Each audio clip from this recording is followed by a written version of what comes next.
As a Valentine's Day treat, we have a little bit of a blast from my childhood. Mrs. Piggle-Wiggle. The Mrs. Piggle-Wiggle Treasury.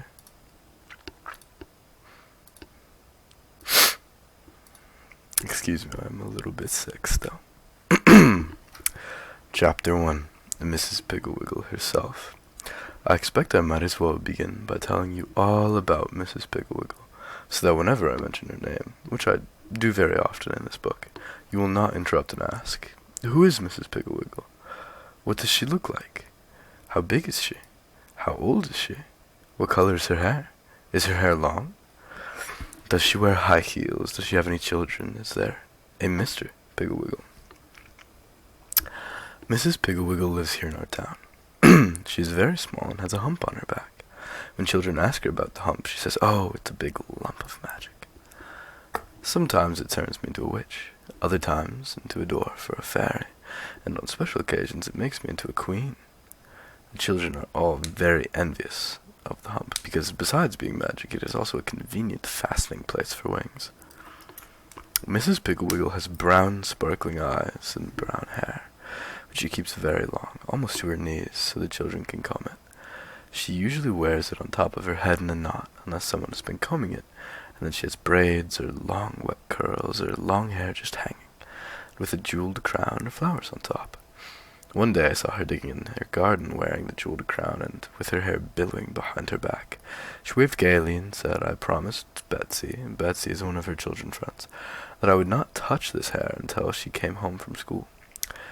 And she went on with her digging. Mrs. Piggle-Wiggle's skin is a golden brown, and she has a warm, spicy sugar cookie smell that is very comforting to children who are sad about something.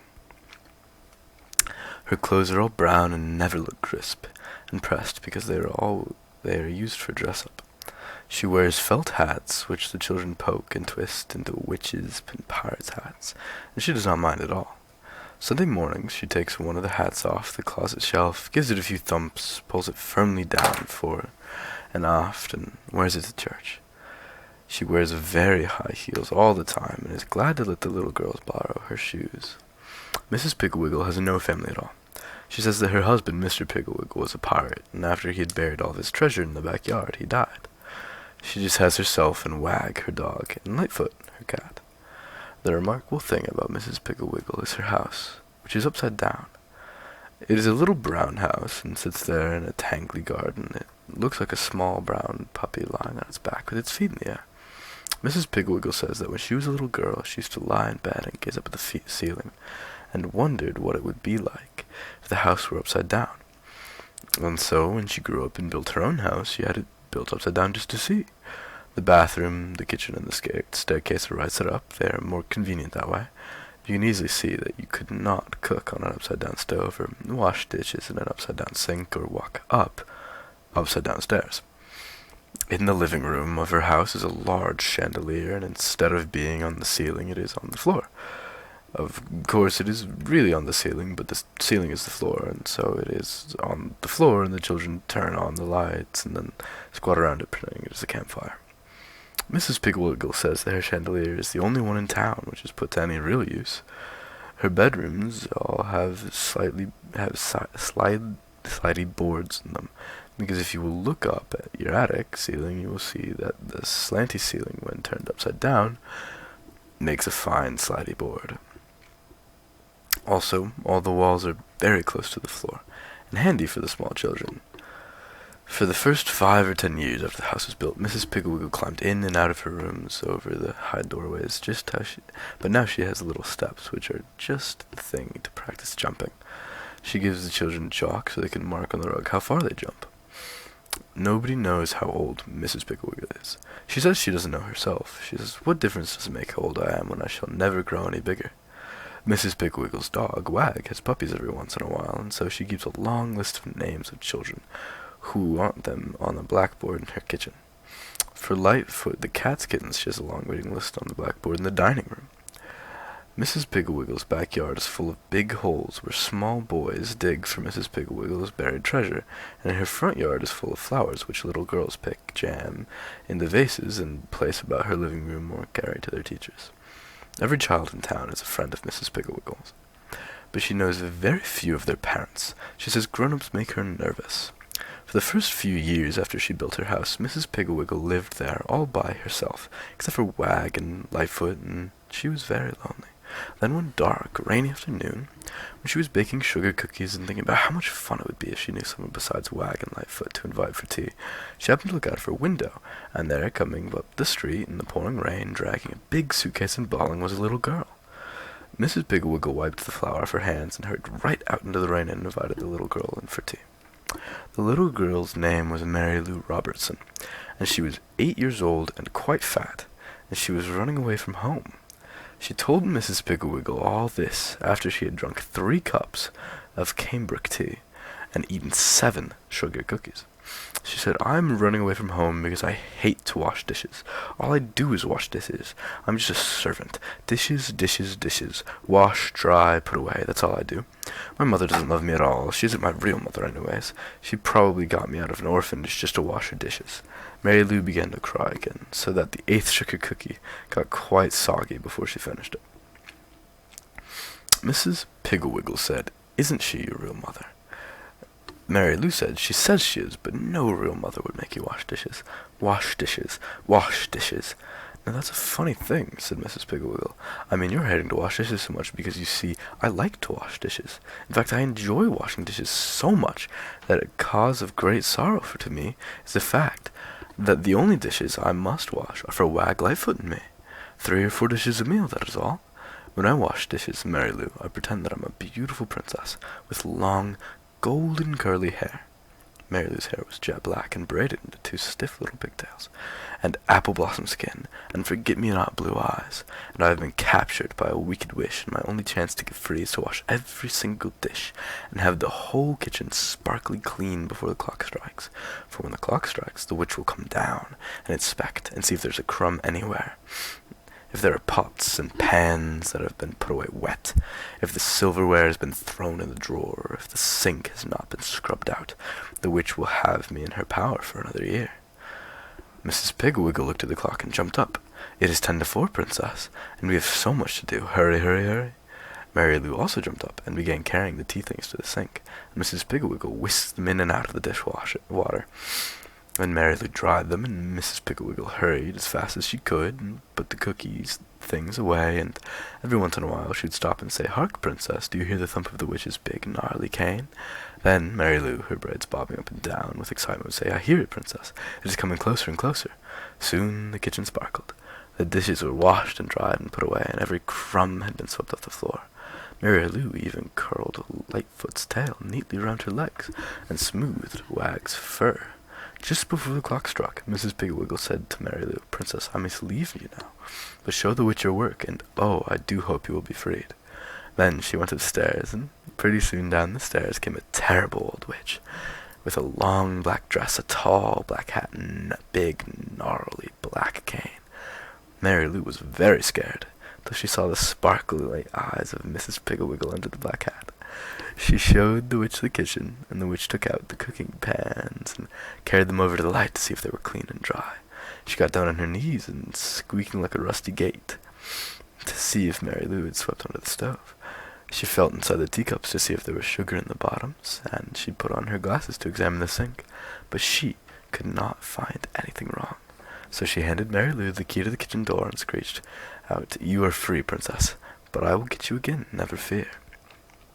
The witch clumped back up the stairs, and in a few minutes came down Mrs. Piggle-Wiggle.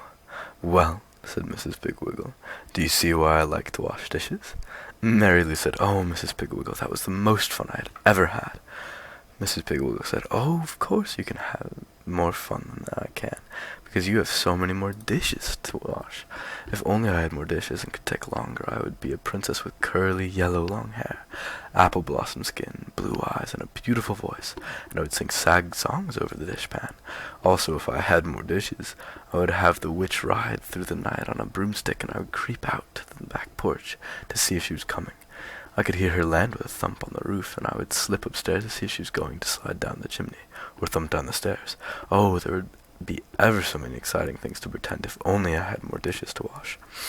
After a while it stopped raining and the sun came out, and Mary Lou took her suitcase and went home. That night her mother, it really was her mother of course, almost fainted when she came out to see the kitchen exactly 27 minutes after dinner, and Mary Lou was sweeping the floor, and all the dishes were washed and dried and put away, and everything was immaculate.